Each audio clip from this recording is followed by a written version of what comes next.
bug out vehicle is in the biggest garage I've ever seen. And I remember this from days of old, being briefed in there. The barn, I believe it's called. And yep, we made it. Yeah, guess what? I've got a tour guide. But he can't show his face because he's ex-special forces and there's a bounty on him. But we're just going around one of the FOBs here. It's been here donkey's years. We're in the compound now. The courthouse. Yeah. That's the man says FOB, forward operating base. Yeah, that's awesome. Yeah. We're inside.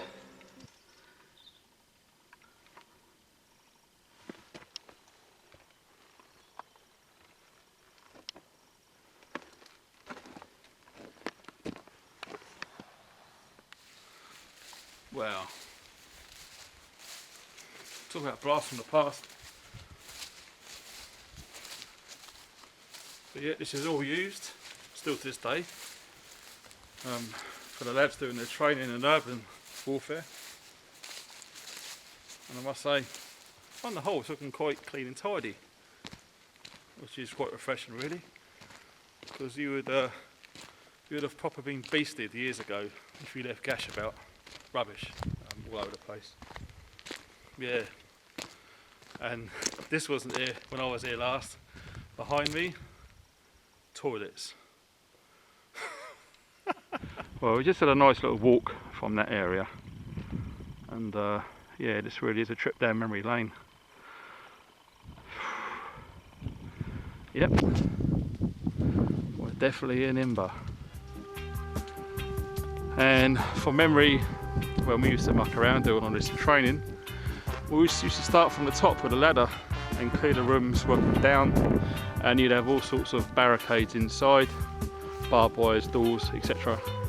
And anyone thinking, yeah, it's just a bit of fun, airsoft. Man, it's hard work. It really is hard work. You're running around with your webbing. That's £35 plus. And yeah, you run up and downstairs, getting obstacles out of the way, and you learn a hell of a lot training in places like this. And they have to reinforce all of the sides, because when you're running through the place over years, it's just going to deteriorate.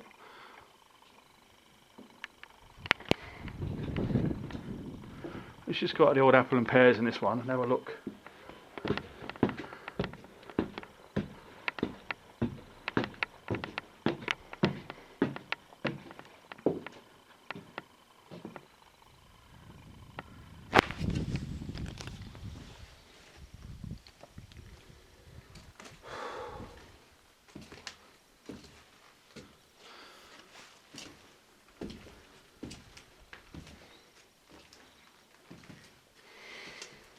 But I remember the smell being different. I know it sounds strange, but you know, when you remember stuff from years ago, certain smells stick in your mind. I mean, I can't smell piss. I can't smell cordite. I can't smell hexy. I can't smell BO. You know, it's just like a deserted building, I suppose. And yeah, hats off to the DSs. The place has been swept through nice and clean. There's no gash and junk everywhere. Top drawer. As you can see in the distance there, the church, still being used today. Nice and quiet.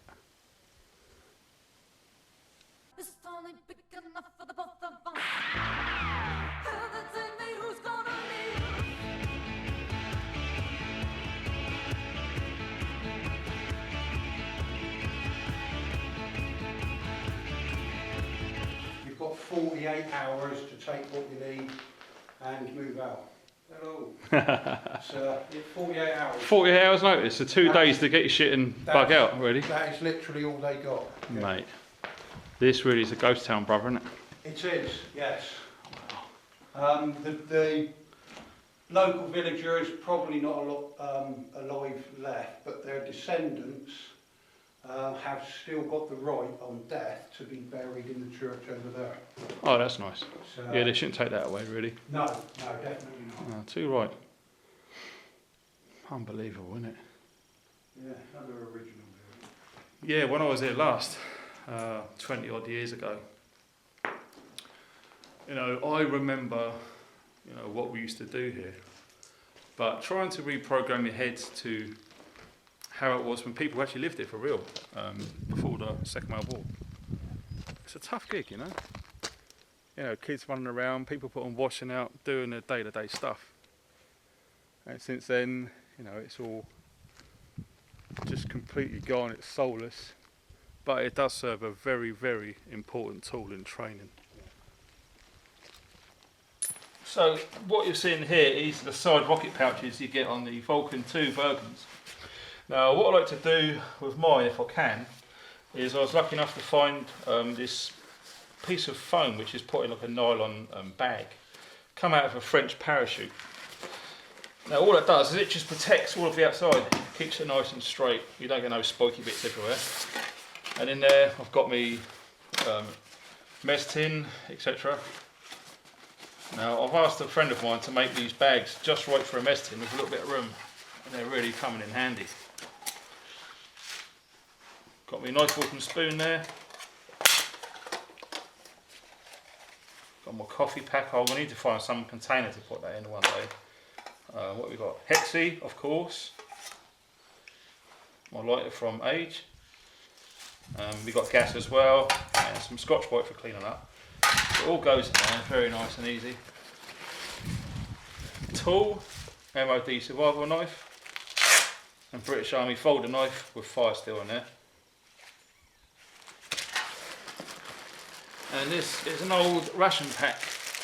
Now I've taken it out of the box just so I can get it in there really. The idea of carrying it in this, if you do need to sort of ditch the main pack, you've got the smaller pack, and at least you've got guaranteed food in there. Now this, believe it or not, was actually manufactured in 2004. So it's got a few years in it. So yeah, 11 years ago this was made. Should be fine. I had one from 87, mate, and that was lost. Yeah, Paul was just saying, yeah, what was it, steak and kidney pudding in a little gold tin? Yeah, 1987 it was. And there's that little seat mat. Well, bear in mind, we had that probably about 6 years ago, so it wasn't that, it was only about 20-year-old. Only 20 years.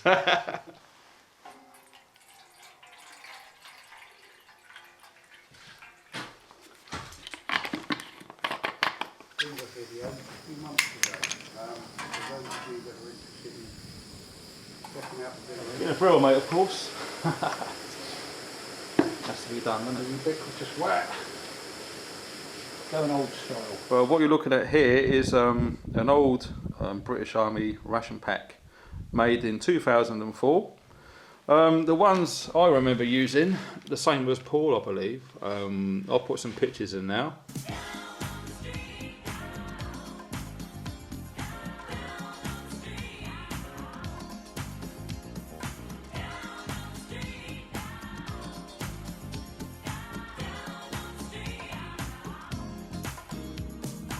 Right, the first one we got there is MOD meatballs and pasta, Paul. Ministry of Defence meatballs, the one. And we got some Ministry of Defence chocolate pudding in chocolate sauce. Yeah, it's a bit of a favourite, that one, isn't it? Yeah. Chicken with herb dumplings. And the ingredients, well, we should not look at them too long. Worcester sauce. That actually feels like, it's not sauce, it's like a powder, so I reckon that's gone. What we got here? Golden vegetable instant soup. Survival matches. Hexley burner and fuel. That's obviously not issued with it, but it comes separate. Wrigley's Extra. My word. Hot chocolate drink. Now everyone likes ration pack chocolate drink, don't they? Some Screech or orange powder. Some lovely little wipes. Oh, look at that. Biscuits fruit. I used to love those. Biscuits brown. Now, some of you people who've never heard of Biscuits Brown, there used to be Biscuits Brown AB. These are Biscuits Brown S. Not really sure what the S is for, but the AB, what I remember, was arse blockers, because yeah, you would consume all of this lovely food and you would eat those, and you guaranteed you won't poo for at least 48 hours. And when you did, it is giving birth, pretty much. Oatmeal blocks S, just like biscuits really. This is the chicken and herb pate. Yeah, made 11 years ago. So that'd be interesting to see what that's like later on when the fire. Biscuits Brown AB. Yeah, remember those. And what we've got here is some beverage whitener.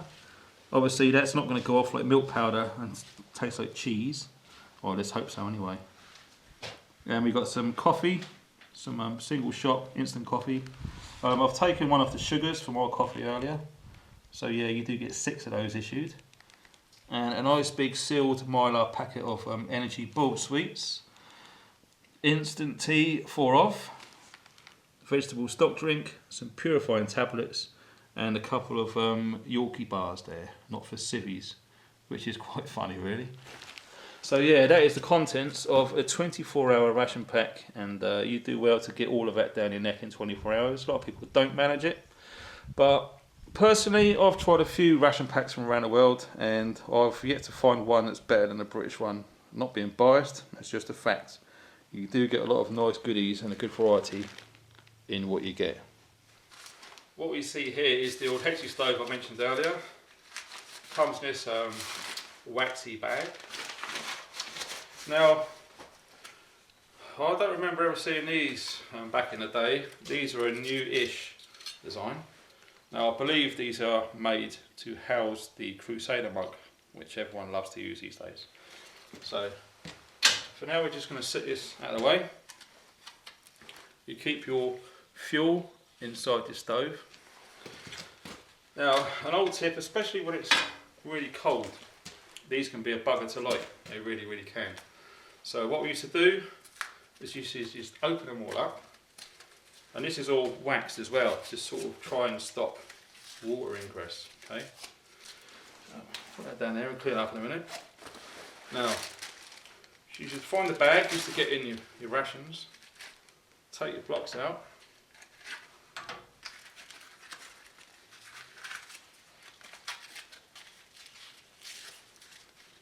Looks like the rain's eased off, Paul. It has, it stopped my, yeah. Yeah. Can't be free bad, can it? Love it. Yeah. Right.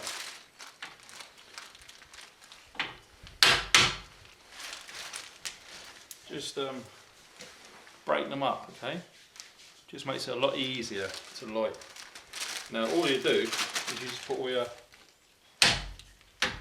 broken bits in your bag. It's quite handy having this metal strut by the window. And all you end up with is a bag of broken bits in there, okay? You just roll it all up, goes inside your pocket there. Now all that will do, that will just warm up throughout the day. So when you go to light them, depending on what the temperature is, really, really cold, they will take really, really quick.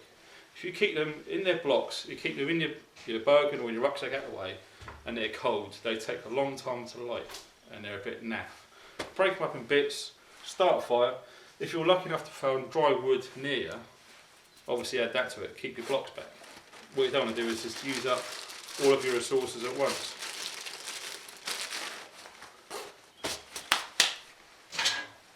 And all you've got is your empty little stove. You can just fold it up, put that away, square it away, and use that for later on. What you're seeing here is the MOD survival knife in a DPM sheath. The sheath that comes with it is crap, okay? Just forget about it, it's so dangerous. The knife just falls out of it. It's really thin, cheaply made, okay? This one's going to need some modifications in time, but this is how it is when you get it, okay? I didn't want to show it to you when it's all been done. All I've done there is I've just put my own edge on there, because as you can appreciate, a cheap issue bog standard knife, you're not going to spend time, money and effort putting a nice lovely edge in there. You have to do that yourself. If you can't put an edge on your knife at this stage, you're going to have to rethink what you're doing, because it's important to have a sharp knife. In actual fact, it's less dangerous to have a sharp knife, if that makes sense. If you've got a blunt knife and you put in an effort and you slip, you could really hurt yourself. Okay, all we put on there is a hand lanyard.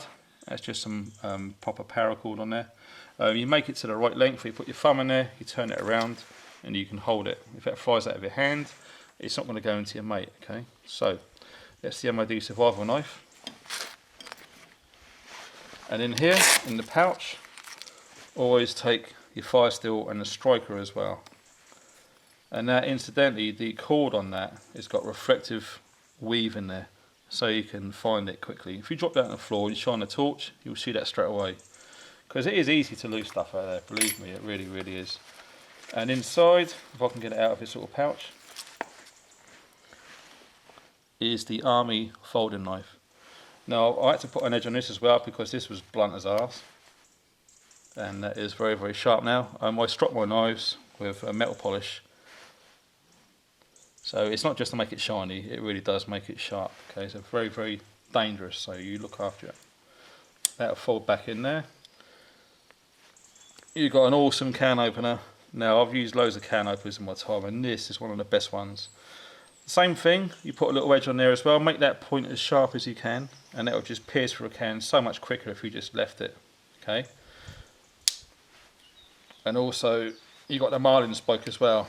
So if you're into your knots and you need to get some undone, when your hands are cold, it's snowing, wet, etc., something like that will really, really help getting the knots undone.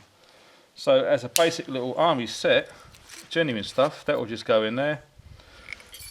A strike force slicer, that's made in the UK. Vanguard, the sheath, made in the UK. And even the knife was made in Birmingham. So what you're seeing is something quite rare in this day and age. Everything here was all made in the United Kingdom. It's not imported from all over the countries, all around the world. It's all home stuff, which is nice. And on the back you've got a securing loop at the bottom there, and a Velcro fastening for your belt, nice and simple. The British MOD survival knife. Right, what you're seeing here is a proper pair of genuine Northern Ireland combat gloves, issued to troops a long time ago now, and there are so many copies and replicas now, and to be honest, nothing really fares up to the originals. Now, I don't know if you can see this, it's very hard to see because it's in small, but that is what you're looking for. And unfortunately, years ago I got rid of my original ones. Never thought I'd use them again, but I wish I didn't. I had to buy these a couple of years ago, very lucky to find them. But unfortunately they're a size 8, they're small, but I've had to sort of stretch them. Just used a really big tube, rammed it in there, and just stuffed things into the fingers to sort of get them big. Made them all wet and just let it dry out, and luckily they actually fit like a glove. Oh, I can't believe I said that. Because the worst thing of all, if you get gloves that are really, really too big, you just lose your dexterity in your fingers, okay? But these happen to be just right. And the protection you get over the knuckles is spot on as well. Now, stories of old, back in the days, these were cut on the inside and lead was put in there for obvious reasons. And I just wanted to show an original pair before these disappeared, because these are very, very hard to find now. I believe it's a company called Webtex making them, and in comparison they're absolutely awful. The padding bit is just, I just don't like them. But if you can lucky enough to find a genuine pair, grab them, because they're not going to be around forever and there's not many of them left. But they're very, very comfortable, and yeah, they will serve you well, especially in environments like this when you're doing amphibia, fighting in built-up areas, because you need all the protection you can around your knuckles, especially with all these buildings and sharp concrete, etc. And here's a blast from the past. If any of you remember these from the Gulf. And we're still getting locks and signals. It does take a long time though, and it's hard to see the display, if I'm honest, with the bad light in there, but yeah, if you're patient enough and you leave it out there, you do get a lock. But it's nice to see some of the old bit of kit in it. As Paul and I were just talking about, actually, funny enough, kit's just not built to last these days. The idea is to make stuff, it lasts for a little time, and you buy it again, you just spend more money all the time. You get something that will last, and especially you can kick it around a lot and it still works. For me, that's more important than all this cheap stuff that's designed to last 3 or 4 years and get binned, if I'm honest. So yeah, the original Trailblazer. GPS.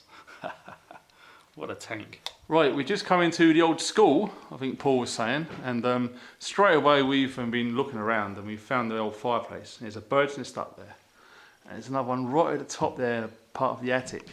And straight away when we're looking around the floor, a lot of bird shit as you can see, and me being a townie, I thought, look at that, there's a dog went up here and craps all over the place. And I thought, what sort of dog will come up silly little stairs like this? But Paul was telling me it's about an owl or something, mate, yeah? Yeah, birds of prey. Yeah, whether it be an owl, hawk, buzzard. Yeah. They'll have their kill out there. They've obviously come in here, probably along that beam up there, judging by the amount of drop-ins. Yeah, look at that. And they'll digest what they've caught, but what they can't digest is the fur, the bones. So they regurgitate what's known as a pellet. Oh, so the cat's be like a mothball, but for a bird it's a pellet, yeah? Yeah, exactly. Okay. And that is what these little lumps are here, which does look like a dog poo, but are not, is what they are, is if you open them up, and you can see there a little bit of fur. Oh, yeah. But if you actually open them up, and you're lucky enough, you can, all of this is fur.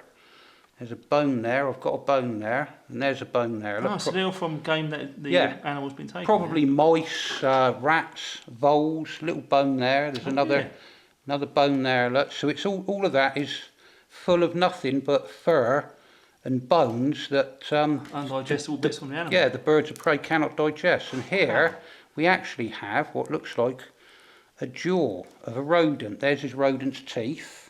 Oh, hold that still, let's have a look.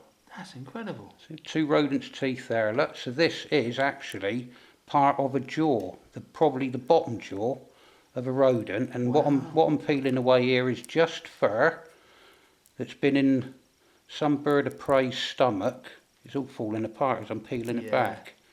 But yeah, that is definitely rodent teeth. Yeah, the bottom jaw of a rodent, that is.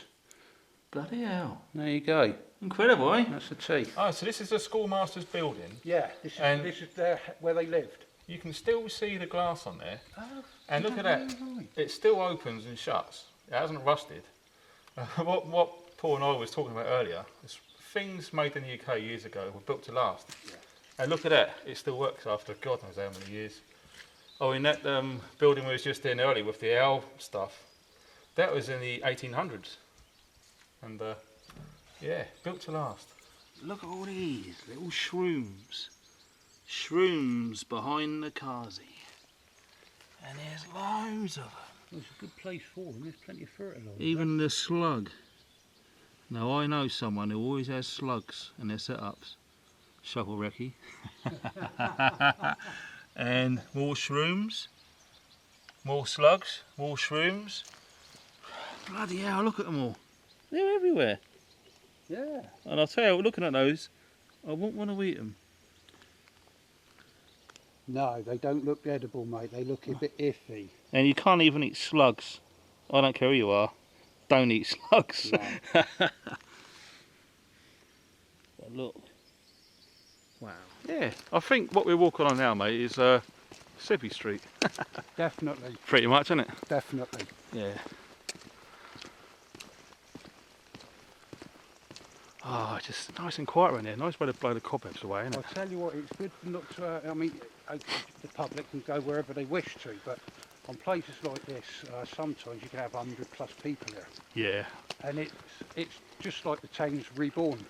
Yeah, it's life in it again, isn't it? But when you go to somewhere and you want a bit of time, or go there because there's going to be nobody there, and then you turn out and think, oh bloody hell, it's like Piccadilly Circus. I don't know what these.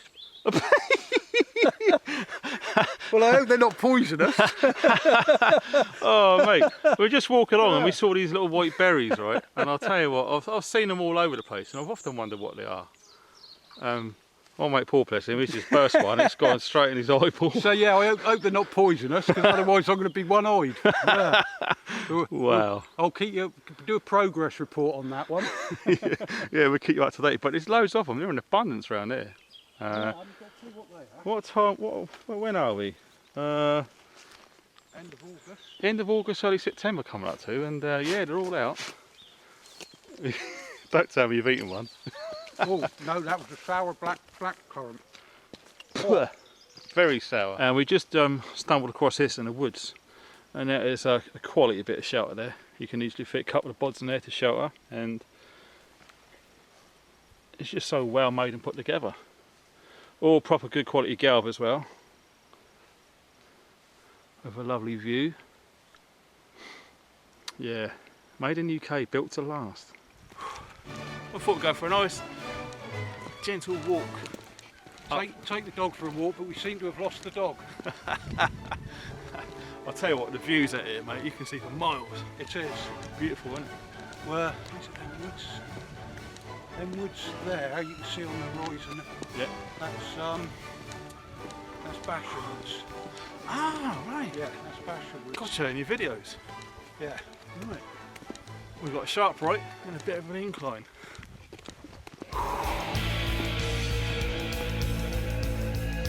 Happy days.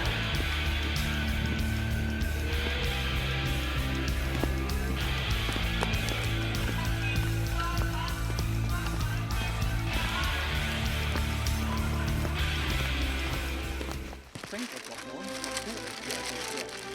Good old.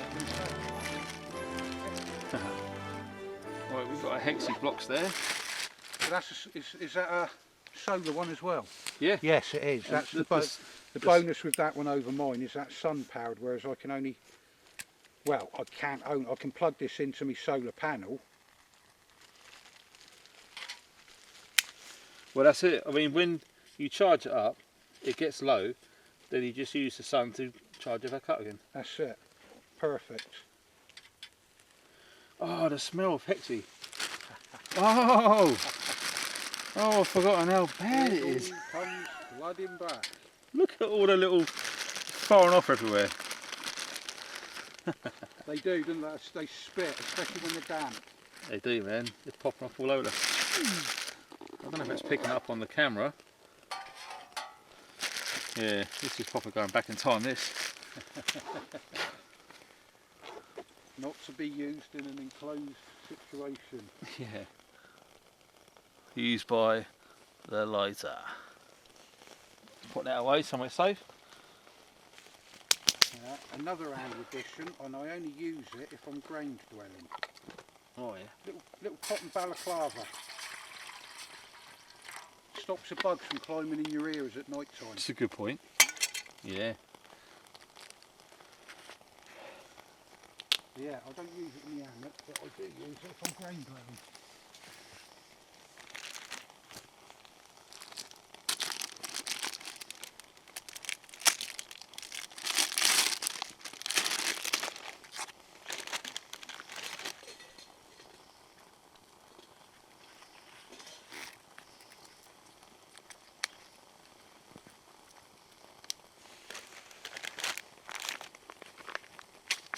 Oh, you can feel the lumps of chicken in this rat pack. Oh, yeah. It's going to be interesting, that. How are we doing? Oh yeah, hexy fire. No, you do. So they're perfect fire lighters as well.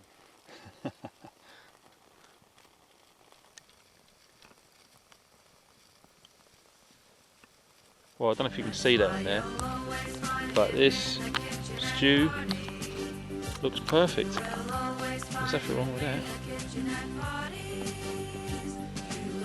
Can't believe it, 11 years they made this. It smells great, it looks spot on. I think we're going to be, okay.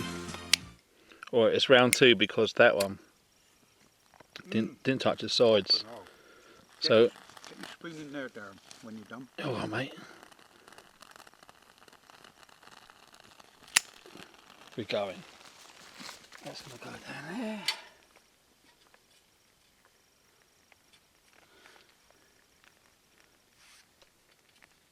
The good thing about these, you can even smother them and they still go. Yeah. they're friggin' foolproof, aren't they? Hell yeah. And that can just go back on the top. We've still got the warm water in there from the previous dinner.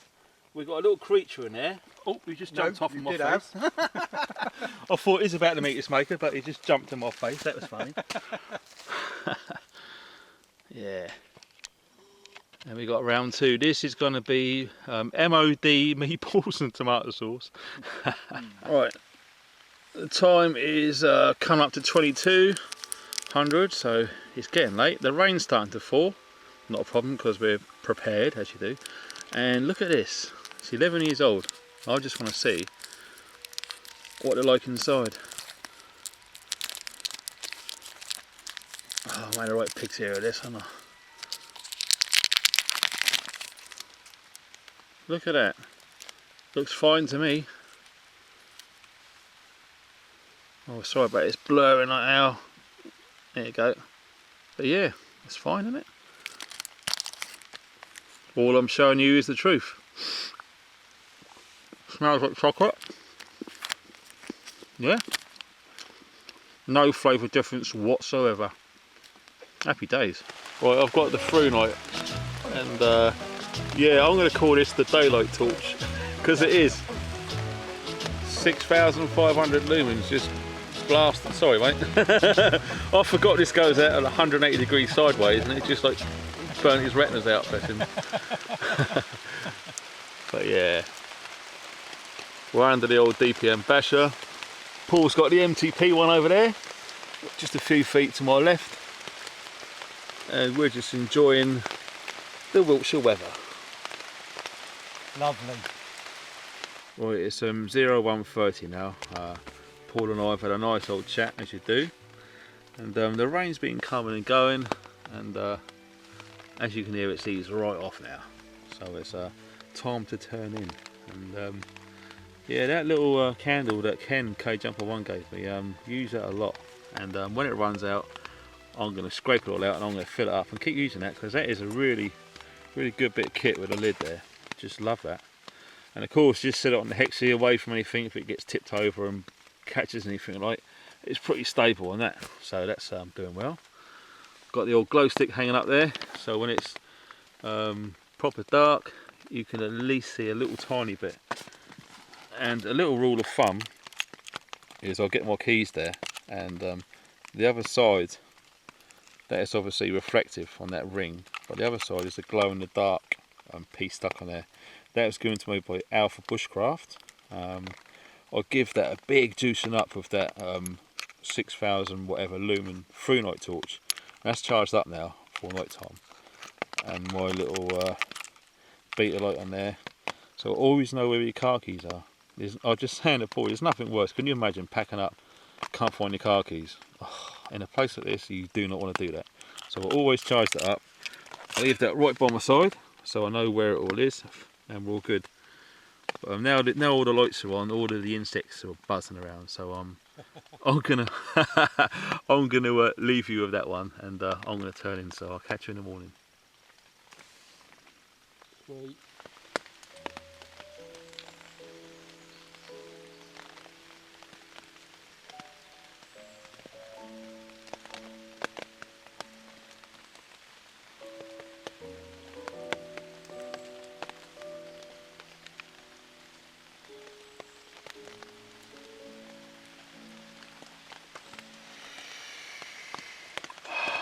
Smell the air. Hear the rain. Live outdoors.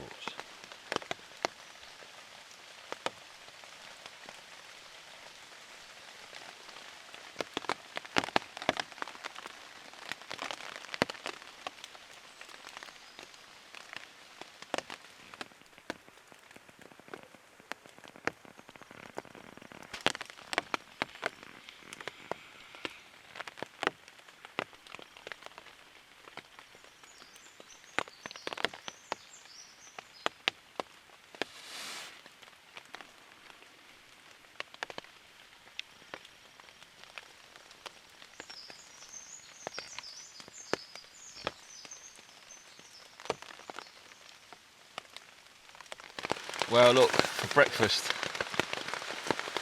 Yeah, we're going to go way back into time now. It's time for the arse blockers.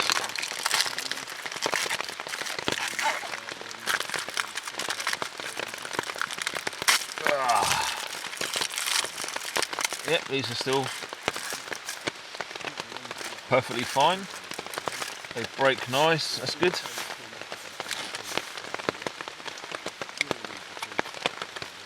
And I wonder what this pate smells like.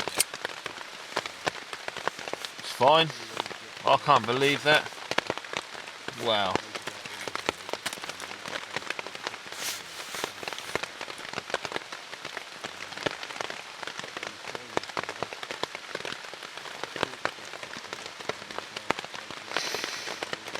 Here goes. Chicken and herb. Yeah, you can definitely taste the herbs in there.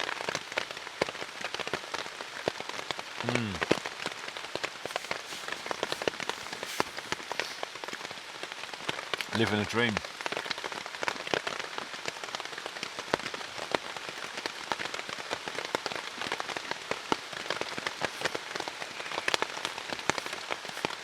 Yep, it's perfectly edible after all this time.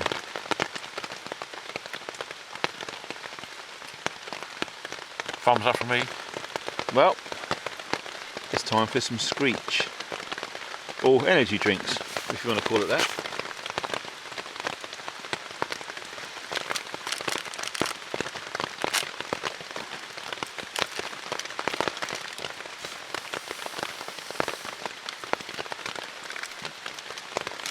Now that is some get up and go juice right in there.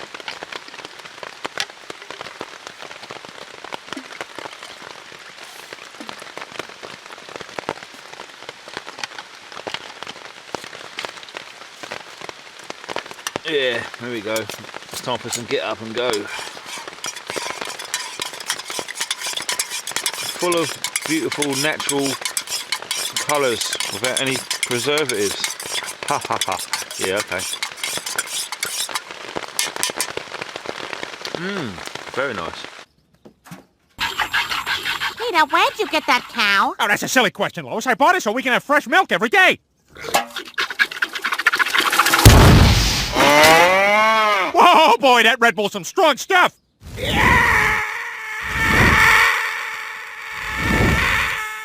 Morning, and as you can hear, it's still raining. And yeah, the rain on a plane stays in the plane. Isn't that right, Paul? And yeah, you wouldn't really have it any other way, to be honest. But the best thing is, under the basher, we're nice and dry. Everything's dry, so it's good. Shoutouts. Always forget to do this, but this time I remembered. Switched on this week. A lot of these are channels that aren't well known, and I do watch. And I just want to say hi. You're not alone. Keep going, sort of thing. First one on top of the list is Jack McCormack. Hello, mate. Hope you're doing well. Your videos, the way you're progressing, it's top draw. You keep going, because the beauty of all this, you know, you start off at a young age and you stick at it. And if you do stick at it, by the time you're in your 30s, your 40s, your 50s, you're going to become very comfortable with what you're doing. You won't even have to think too much about it. You'll just do it. And I suspect the way you're going, it's going to improve, and you're just going to be awesome out in the field, which is what you need. Okay. The second guy, Helsinki Pop. Love watching this guy. It's just nice, basic, simple. It's always outdoors, and he tends to use the old kit, which what I like to do as well. A lot of the new kit I don't think is up to the job. It's not built to last. It's built to last for a certain time, fall apart, and it gets replaced. So yeah, we both like testing our old kit. I mean, this basher's in the 80s and it's still fine. A lot of more kit I'm using at the moment, my DMS boots, they're all made in the 80s and they still go, and they're built to last. So Helsinki Pop, I love watching his stuff. It's brilliant. Shovel Recce, Paul, met up a while back at the prepper meet, Love watching Paul's videos. It's sort of man after my own heart. Likes to get outdoors as much as possible, using military kit as well. So it's refreshing to see, you know. I mean, the reason some of you may not know why we use military kit is what we're trained to use and what we trust and what we know. Okay, it's affordable, it's strong, and it will last. So if you can't afford all of the expensive, you know, clothing with the little wolf logo and all of the rab stuff, if you can't afford that, you know, use the surplus stuff. That's what I do, and it's perfectly serviceable. Yeah, it's heavier, and you got to carry more weight. But at the end of the day, you know, if you can't afford it, you carry it, and you make sure you're fit enough to carry it. If you get them two things, you're sorted. Okay, you haven't got to spend a lot of money. So Shovel Recce and myself, we love testing out the kit, and for me personally, I like to try and I look at kit. I want to see if it's suitable for me, affordable, if it's up to the job. So I'll buy it. I test it. If it's up to the job, good, I'll keep it. If it's not, I'll just sell it on.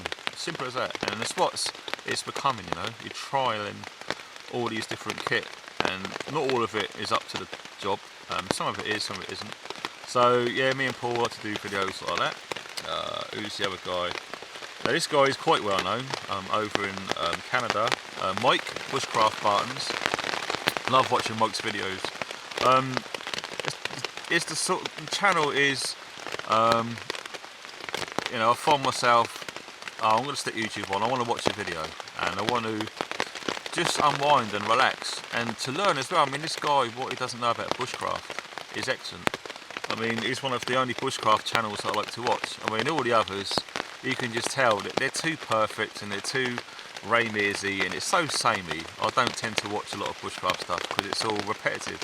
But Mike's, I love watching Mike's videos. Beautiful scenery. He's out of his wife Josie.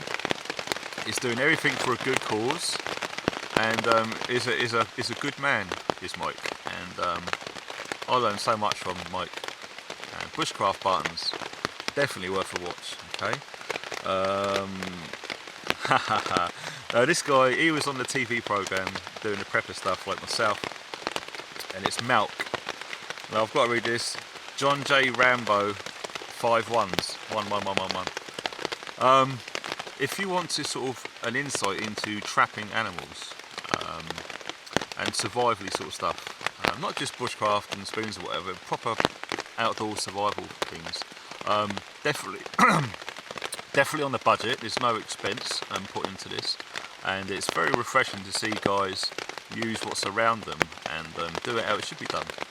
So Malk, I just love watching this stuff, and hopefully we're going to meet up one day. That'd be awesome, because I've got so much to learn in the trapping department, and for me, in my opinion, is one of the best in the UK for trapping videos. So I can learn a lot from my Malk, and I'm sure we get on as well. He seems like a good lad. Going over to the States, Shug Emery. Shug is another one of them channels. I don't watch all of his videos, but I tend to sort of nitpick certain ones. I mainly like his outdoor hammock camping travels. He just makes it so entertaining. It's so much fun. The guy's definitely got a good zest for outdoor life, and you just drop in the middle of nowhere and he's happy as Larry. He's in his element, and it's so cool to watch. You know, I just love watching people who genuinely enjoy themselves outdoors. You know, people who don't smile, and it just not for me. But Shug, mate, is awesome. Check him out. On the opposite end of the scale in Finland is KM Hiker. Now, on the other end of the spectrum, he doesn't smile, he talks monotone like this all the time when you're talking about getting equipment. And he really does do you nothing, but if you stick with it, and the information that he's sharing is very, very good indeed. Now, he likes to get military kit from all over Europe, and he loves the UK stuff, which is great. And I think, yes, from Finland, as I say. And he thoroughly tests it. You know, he packs his Bergen heavy, he goes out for long walks. He's hiking for miles, kilometres, all over the mountains, okay, and honest reviews. He will say it as it is. If he gets a Gore-Tex jacket and it's expensive and he loves it, and he goes out and he gets soaking wet, he will say so. And you've got to support people like that, okay, because there's so much bullshit out there. So KM Hiker, yeah, it's definitely worth a watch. And I've been meaning to shout this guy out for a long time, and I always seem to forget. It's Randy J. Now Randy J, I think, has commented on every single video that I have done. Very insightful comments as well. Lots of information in his comments. So anyone who watches the videos, who likes to read up on the comments after, look for him, Randy J. Always got so much information to share. Fantastic. And he does his own videos as well. So, hi Randy. Who else is there? My man Moose over in Oz. Mountie 27. Now, I'm not going to go into information in detail what he does for a living, but what I can say, he works in Africa and he lives in Australia. And the guy knows his shit, which is good. And he's spent some time in the UK forces a way back. And yeah, he's done some good videos out in the outback, and that's amazing. You know, for us in the UK, there's not much woodland left, and you're sort of hemmed in for space and permissions and all that bullshit. But out in Australia, in the outback, he just seems to sort of go anywhere he wants. Zero restrictions, but you do have to be savvy. You know, there's things out there that kill you. In the UK, this is the safest place on the earth. I've always said that, and I always will say that. But in Oz, you've got to know what you're doing. So if you don't, you could buy it pretty easy. And it could be weeks, months, years, maybe never, someone will find you. Okay? So yeah, check out Mountie 27, some good videos he's just started, so that's awesome to see. And John, Alpha Charlie Concepts. I don't get round to watching as many videos as I should because there's just so many subscribers now, and his video is pinged at me left, right and Chelsea. But John, I try to watch. He's well into his camo and his MTP and multicam. And he does like to go out and field test them for its effectiveness. So it's always refreshing to hear somebody who knows what they're doing, a good perspective in camouflage and concealment, and other interesting concepts regarding the outdoors with a military twist, which is a fan of the stuff that I'm trying to do. So, hi John, hope all's well, mate. Who else have we got? The last one on the list is Nick, or Nicholas, of LVI Bushcraft and Survival. Now, some of you know the Tops knife I was given. He designed it. It's the Bushcrafter Cookery 7, and just love it. It's an awesome blade. But it's the same as everything. When you get a factory edge on a blade, you do have to tailor it to your own needs. It's sharp, but it could be a lot sharper. So you're responsible for your own knife. But the bottom line is. And I've actually, the Bushcraft 7 cookery that I've got, I've sent to a friend of mine. I'm not going to mention, but it's big in the UK knife game. He's going to do some modifications on there for me. So when I get that back, I will be sharing that with you. Some of the things that I felt needed to be tinkered with and adjusted.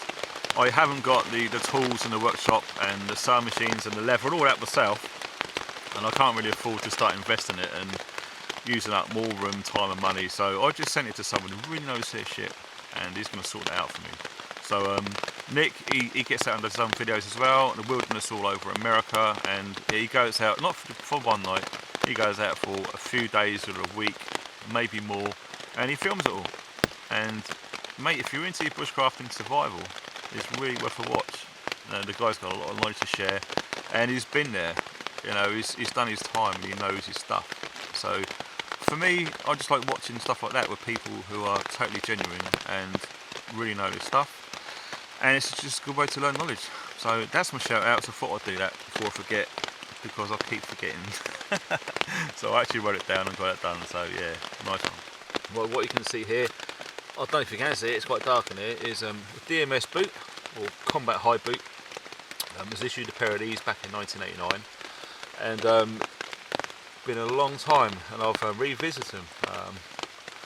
I bought these pair for £20 on eBay, in very good condition. I suspect they was worn by a recruit, I don't know, maybe for a few weeks, and so they've been partially broken in, but not nearly enough as what I would like.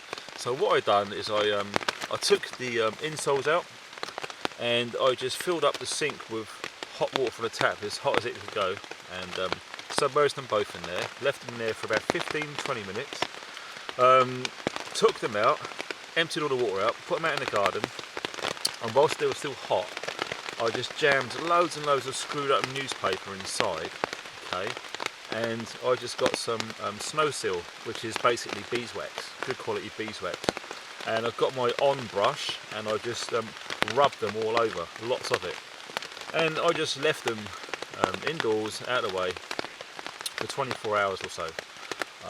After that time, I just give them a good rubbing in with the brush, and I just took off some of the excess with a bit of kitchen paper, and just basically put the insoles back in, put a thin pair of socks on, and tighten them up as tight as they could possibly go, okay, really tight, and I just wore them to work and walked around in them solidly for 2 days, to sort of try and get them to mould to my feet. They were still damp obviously, and as they were slowly drying they were moulding to my feet as I was moving around. Now once I've done this for 2 or 3 days, I basically just polished them every day with kiwi boot polish. That's all I've done. I've just done it every day, just put a layer on, rubbed it all in, spit and polish, nice brush, got them sorted, and just done that over the week. And I've worn them for the first time this weekend over at Solitude Plain, and we've done quite a bit of tabbing in all sorts of arduous terrain, and my ankles have been totally supported, and they're spot on. They're a really hard wearing bit of kit. We've been through puddles, my feet have been dry, so the more polish you put on, and you know, the more chance you've got of actually staying waterproof. They're all leather, they're bloody heavy, I'll give it that, they are heavy, they're hard wearing, and they're built to last. And at some point I'm going to do a comparison video on these and the latest British Army boots. I bought a pair of those and I was absolutely gobsmacked. But more of that in another video, an interesting comparison between the two, old versus new. So stay tuned for that one in a future video. I just thought I'd share you my boot. I don't know if you can see it, it's dark under here, it's raining and all the rest of it. Before I put them on and jogged on with getting the admin squared away. Right, it's time for some coffee I think. Let's get that stove pumping away now, let's get some hot water. Actually, get that crap off. There we go. I've had to balance the mess tin further back, i.e. not central. It just seems to be a bit uneasy, but it seems alright where it is. So it shouldn't be too long before we've got some coffee on the go. Right, we've got some coffee now.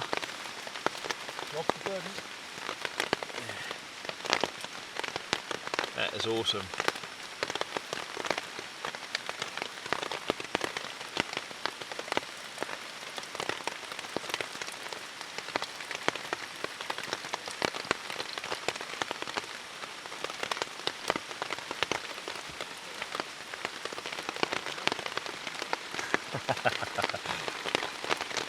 Paul's just gone for a wander and he's nearly gone arse over tit. That wasn't funny. But it's like an obstacle course, this woods. It really is. It's treacherous on the foot. You really got to know your shit, because you've got a full packed burger like we have and they're quite heavy. Mate, one false slip, oh, like that, and you're over. It's geography, mate. It's game over. Turn your around corner post like this, not good. Be careful. Right, so that's the coffee dripping through there. I've shown this before, but this is just for the benefit of some of the guys who are new to the channel. I love me coffee, and I've got one brand, I stick to it. I don't drink any other coffee. Java Lava, made by Taylor's in the UK, and I've got my Java Drip. There, whoop. Spot on. And yes, I did pay for this. I'm not getting paid by these people to say all this. I like finding stuff that works and sharing it. That's all there is. But yeah, oh mate, the world's going to be a beautiful place with this coffee down my neck. I know that for sure. And as you can see, with the paper filter, it's double filtered with the mesh dripper there. Yeah, that really is good quality coffee as well. And of course, using up the old the sugar bags from the Rat Pack. And I'll tell you what, it's hard work to eat all that Rat Pack. There's a lot of food in there. I've done my best. I'm probably about halfway through it. I've eaten the main meals, one of the chocolates, the biscuits brown, the paste is gone, the screech is gone, and there's still loads left. it's insane to eat all that. But in all fairness, for a full 24 hours I've probably got another 10 hours to go, so who knows. Yep, it's coffee time and the order of the day. And before I disappear, Paul's just found this. Oh, there it is. It's the Jew's ear fungus. These apparently best dried, sliced up and put into stews and stuff. So I've seen them on video, but I've never held one in my hand until now, and it does. Whoop, where is it? It does look like an ear, doesn't it? Very bizarre. I don't know where Jewish comes from, but there you go. Well, I don't know if that's coming in clear, but Paul's just gone for a little walk around as he does while I'm doing some filming, and he's finding all sorts of interesting things. He's got a feeling that this is off a live hand grenade, possibly American. So if any of you vets out there recognise this and can confirm it, that would be cool, because we had a lot of Americans over here during World War II training, and we all know how Americans love to blow shit up. And there's remnants of all sorts of stuff around here. Oh, and even where I was sleeping here, right, you know, just in front of me, I didn't have to look anywhere, but we found some 7.62 blank rounds there, and some of them, I don't know if you can see, it's really dark in here, have never been fired, so these are live, but they're so rusty and old, I doubt if they're going to work. But yeah, you've got to be careful, okay? There's all sorts of things lying around on Salisbury Plain, okay? But yeah, it's cool nonetheless, from an archaeological perspective. I know Lars in Moscow Prepper does some digs on the Eastern Front, and it's quite cool to come around here. You know, if you have to dig a hole to go to the toilet, you don't know what you're going to find down there. But yeah, it's an awesome place. Here we go. After using the hexamin, I forgot what sort of nasty mess it makes. So cooking with nice clean gas is great, but that's why I always carry Scotch Brite. Always, always, always. Been using this since the late 80s. And it will get it all off. Piece of cake. Yeah, proper spit and polish.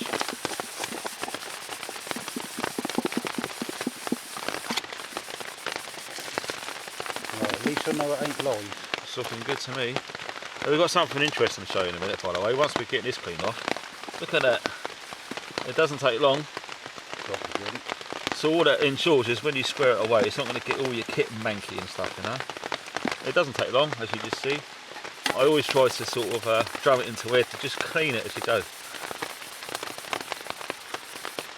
Yeah, it's easy to put it in a bag and take it home and do it, but mate, you want to get used to doing all this sort of stuff, because one day if you want to do it for real, you won't be able to take it home with a bag.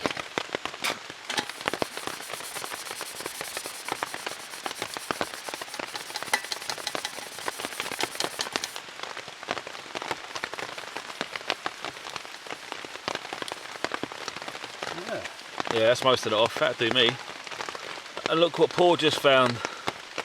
It weighs an absolute ton. It just feels solid.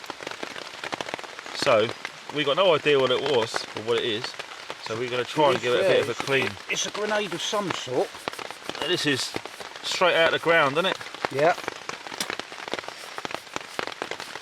But I can't get over how heavy this is.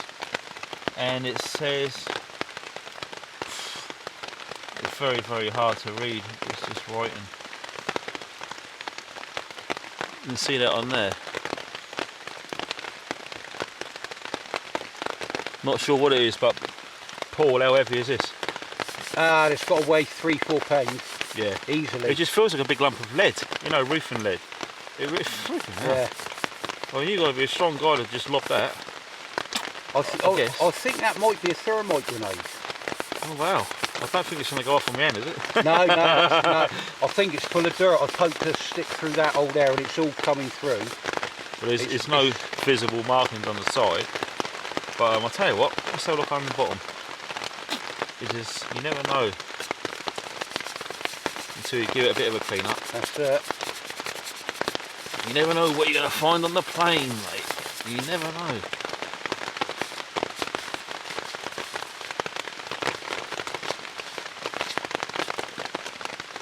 I can't see anything on there.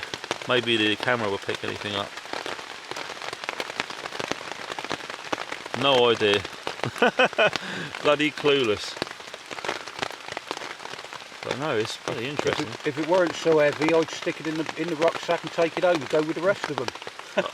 Yeah, and I'll tell you what, when you see the knurling around there, I'll be tempted to just give us a good clean up with hot soapy water, dry it all off, and every day just spray loads of WD-40 around that for a week. Let it soak in and then get the old monkey wrench in there and turn that off. Yeah. Because I reckon that will come off. Well, if that's knurled, it's definitely designed to come out. Exactly, mate, yeah. Maybe to be refilled. Ah. Yeah. It's a shame we can't get it up any cleaner. But no. That's it, in the field cleaning. Yeah, that's my mate Scott would say that's camping clean. Yeah, and it's a friggin' weight. Yeah, it really is. The weight of it. Yeah. It's got to be a good 3-4 pounds. And guess what? The Learning Curve scavenger has just returned. We just found this. Look at this. Shipham's paste. I don't know if you guys abroad will know what Shipham's paste is, but us Brits in the UK will know. What a quality bit of kit. I mean, we were saying earlier on in the video about the windows back at the Fibria village. How well things were made back then. And it just says it all. Been buried in the ground for God knows how many years. And I said, what we could do is give it a good clean up, turn it into a candle. Yeah. That'd just be brilliant, wouldn't it? Spot on. And that is in excellent condition. There's no chips or nothing in it. No. That's lovely, isn't it? Right, we're up and about. Everything's squared away. Bergens are stat under the tree. Everything's been leave no trace. And I'm going to show you something very cool now. Now, Paul's been using this woodland for quite a considerable time now, mate, isn't it? Yeah, probably about over a decade. Over a decade, so it's safe to assume that he's covered pretty much every metre of this place. In my woods. In his woods. He's been in that long, he wants to claim it for himself. And to be fair, no bugger ever comes down here. We really are out of the way. No one comes down here. So I'll just show you this. It's just like, you ready for this? They don't call it bunker woods for nothing. There's a huge bunker complex under the whole thing, left over from the war time. And we're going to go in there. There he is. Hello YouTubers. You keep enjoying there, mate. Welcome to my woods and welcome to my bunker. He's a bunker buster for sure. It's time as it is, so I wish I'd just got that great big bright torch out now. Yeah, luckily I have got mine.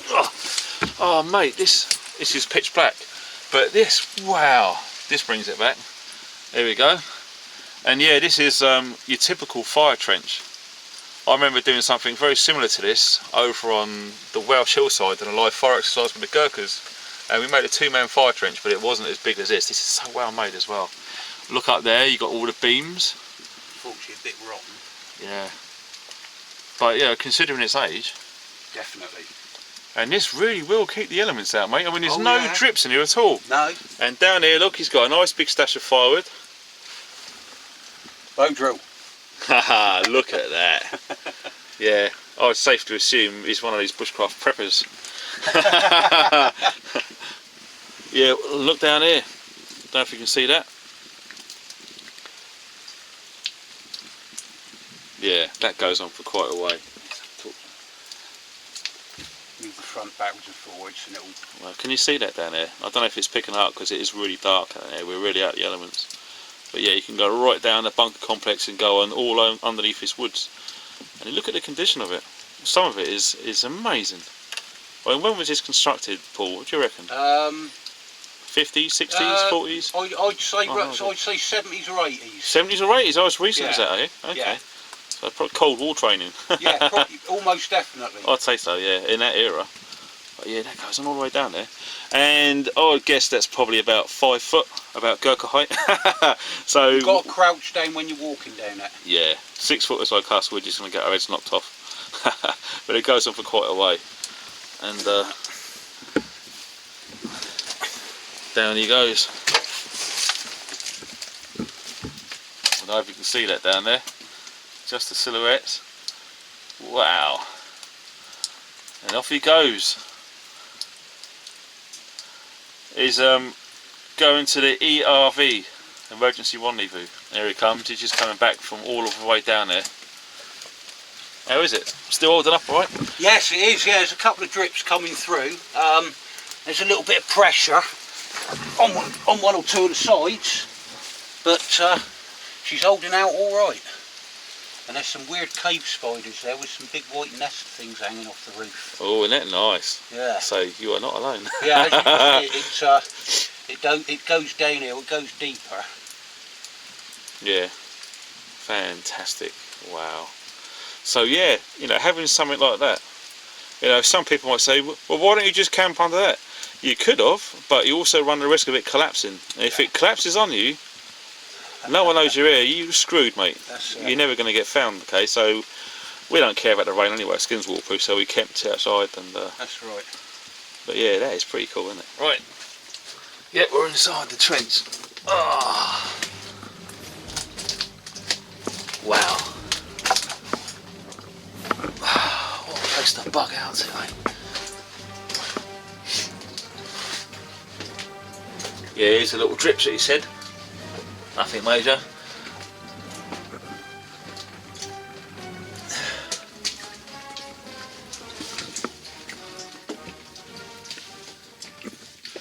But yeah, it's stuff like this that you need to be aware of, you know, if you're going to be spending time here. So, you know, if you really needed to renovate this, you could dig it all out above and replace these joists everywhere. But personally, it's too far gone. You probably have to condemn it up there. But for its original design, man, that's awesome. It's like an old mine shaft. And you got some fresh drinking water down there. Yeah, but most of the condition is astonishing, really. Right, let's turn around and go back out. But yeah, for someone coming to this woods and not knowing this is here, if you concealed the entrance, it's pretty much concealed anyway. No one's going to find you down here, not a chance. And in fact, the NVA done similar tactics to this back in the Vietnam War. And very, very successful at it they were too. There he is. Hi. Wow. Enjoy down there. Darren's new hunchback look. Bloody hell, mate. He's kicking all the water off the Bergen. But at least your Bergen will stay dry, bud. Yeah, man. Yeah. Job's a good one. It's a Dutch poncho, it's lightweight as hell, it's brilliant. Works a treat. That's me, mate. The only thing is how fair walking is 85 miles out of here. I got to admit, it does look funny from this angle. But I can't see it, so I'm going to see it like you got guys. this big lump, yeah, you see it at home, but you got this big lump, his head stuck out.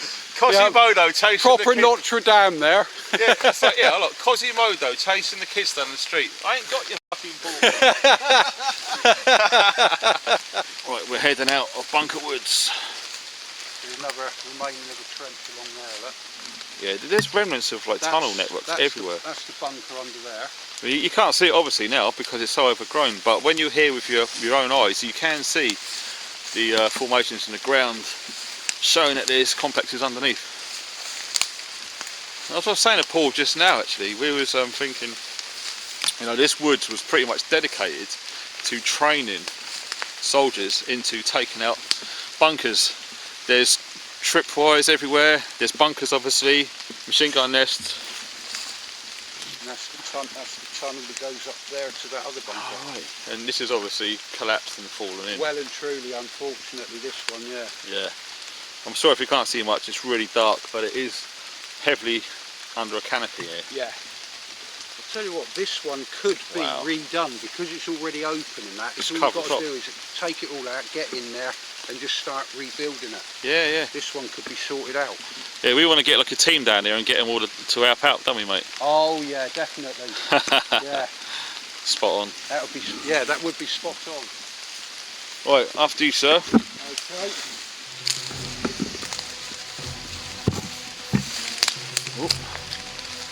See, I've got to watch my footing and keep watching the screen. And with a Bergen on. Oh, it's tough. Yeah, this is the key thing.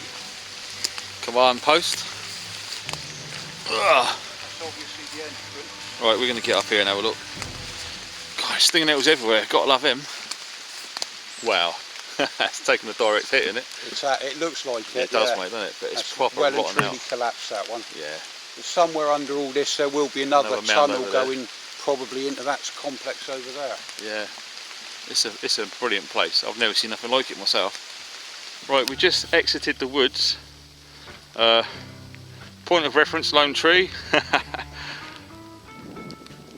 And yeah, it's so quiet out here. And I'll tell you what, if we had lovely dry weather, you'd see all the stars up here last night. Oh yeah. Because it was a full moon, it would have been beautiful. Yeah. Right, look at that. That's proper yomping territory right there. Oh yeah. Oh yeah. See the little, the other scattered woodlands in Yeah. little valleys. Harbour areas all day long. Ideal, wouldn't they? Yeah, I think so. We just noticed in there as well, the shell scrapers just beyond the tree line, and it would be perfect because the field of view you've got up here is just exactly what you want. Anyone comes over the brow of that hill, gets skyline, gets mown down just like that. Ideal. Ain't got a chance. Yeah. Nope. Well, we're heading up to the tree line, bearing right. Sorry about the wind, I'll shield it a bit, but you can see it's starting to close in a bit over there. And yeah, we made it right from down in them woods beyond it. Yeah. Wow. It's a lovely way to spend the afternoon on a bank holiday summer Monday, isn't it? Eh? Yeah, oh yeah. Hey, crikey. Good old English summer. Unbelievable. Where did that summer go? No summer. I think we had about 2 to 3 weeks of sun since August last year. It's crap. Welcome to the UK. Yeah, that's right. Good old England. More tapping. Or yomping. Yomping. That's the bootleg say, isn't it? Going for a yomp. But yeah, look at that. It's got a bit of corn dew stuck over there, look. Do, doesn't it? Beautiful, man. Even in weather like this. It's stopped raining now. I forgot my poncho on. Keevil airfield. See that straight line of curve white? In the distance there, Yeah. just picking it up. Yeah, and a bit more to the left of it, you can see another straight. That's Keevil airfield. That's a World War II glider-borne airfield. Oh, shield the mic because the wind's coming. One of the airfields they used to send the paras over and that in the gliders. Yeah. Well, what a guide you are, mate. Nice one. It's been one of those, what is it, mate? It's Learning curve. A learning curve, that's right. Curve, yeah. Phrase of the weekend, mate. We've been Yeah. introduced to learning curves, left, right and bloody Chelsea, mate. And another learning curve for you.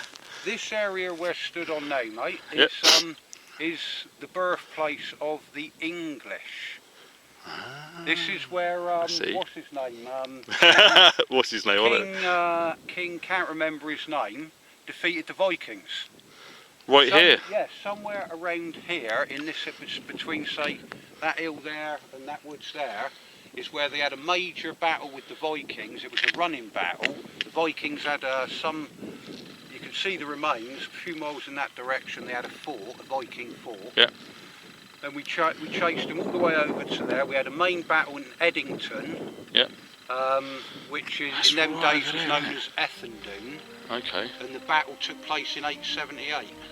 Many moons ago, my friend. Yeah, and then we chased them from here to Chippenham. Oh, Chippenham, I know it. Yeah. Which was a Viking stronghold. Yeah. And we chased them from here to Chippenham and then ousted them, and that was the end of the Viking era. That's a long way. This is where it started off. Wow. And that was the birth of the English as a nation. Oh, well said, my friend. Nice one. There you go. Yep. A history lesson. And here we go. More yomping down the metal road. Do you know what? I remember years ago when we was on exercise, escape innovation in particular. Yeah. On the metal roads, you could hear the Land Rovers, the 3/4 tons. They made their own unique sound, Yeah. and you knew straight away it was that whirring noise. That's right. Yeah. And you knew straight away. You knew. Oh, it's very distinct. It was, mate. Yeah. I don't know if it was the tyres or the aerodynamics. That's I what don't it know is. what. It's the tread on the tyres. Yeah, that would be something like that. I Yeah. thought. Yeah. But it just reminded me these roads and places like this. You'd hear them all over the place, and you think, okay, hunter force, time to hide away again. But yeah, we're just gonna crack on and put some more miles on these boots. Yeah, bugger. I was going to finish the video. Oh well. Yeah, There'll be other times, buddy. yeah, definitely. We'll Yeah, just I'll keep. put a quick description in the comments. Sorry about the engine back run out. It is what it is. Yeah. Yeah, chuck some miles on these little booties and keep going. And keep going. There you go. And Paul's eating these. What's it like, Paul? No taste at all. The best way to do it is once you've dried them, cleaned them out and dried them up. Yeah. Break them up into a powder, put the powder into a pot, and then when you're cooking on the outside, sprinkle the powder on as a seasoning. Oh, very nice. Yeah. It's not the flavour, it's I can't remember what it's got, but it's the minerals. Yeah, there is some sort of protein in there, I'd yeah. expect, being muscle or something. Yeah. Yeah. He's got no head. It's so weird. Herman the worm. And then along came Herman the worm, and he was this My big. God. I asked Herman what happened, size. and he said, He's a big boy. One grape. He's fast as well. He is. Crikey. Slapping on my left knee, chewing on my bubble gum, chomp, chomp, chomp, chomp. Ew. Right, and we're going into another training village now. We just found the FOB, so we're going to go in there and check out what the view's like from inside. And in there, I'm suspecting it's a comm station. There, we're going to go inside now. Oh, I didn't really have to duck then, that's nice. We're on stag. Yeah, oh, not again. But you can see how properly it's done here. It's yeah, this ain't just going to fall apart overnight. And again, you've got an excellent field of view.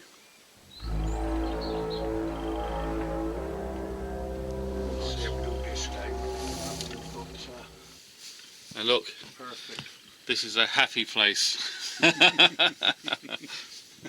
Wow, it's excellent, isn't it? Yeah, just will keep the elements off, mate. And the obligatory bit of scrim up there as well, trying to break up a bit. Yeah. And obviously when they're doing exercise, this is probably going to be concealed, ain't going to be left as it is. So, ideal, absolutely ideal. Beautiful. Carry on, Captain.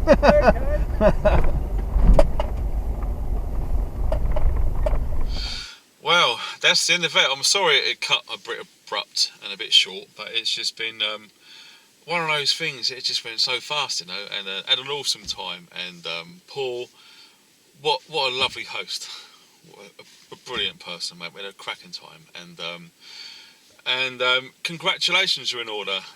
Paul has just reached his first 100 subscribers. So I remember back in the day what that felt like, and it is a big achievement for anyone to get their first 100 followers, subscribers. It's a big thing. So yeah, if you like what you saw of Paul's content in this video, please go along and subscribe. His name is Neanderthal62. I'll put it in here on the screen, and I'll put a link to his video channel as well underneath the video. And that's all there is to say about that. It's a fabulous weekend. I had a great time, and it doesn't matter about the weather. Just get out there and try things, okay? No one knows it all, and I think Paul's going to laugh now when I say it was a learning curve. We both learnt a lot, and for me that is one of the main buzzes for doing this sort of thing, okay? You're just learning all the time, and you know, the next time you go out, you do things slightly differently, slightly better, and you improve yourself. And if you want to read all the books in the world and not do anything, that's fine. But the chances are you will come unstuck quite a few times. You do need to hone your skills and practice. And the only time you can do that is to get out there and do some dirt time. And I actively encourage anyone to do so. And by all means, you've got to stay safe. We took first aid kits all the time because you never know. So I hope you enjoyed the video. That's the end of that one. And thanks for watching, guys. Stay funky.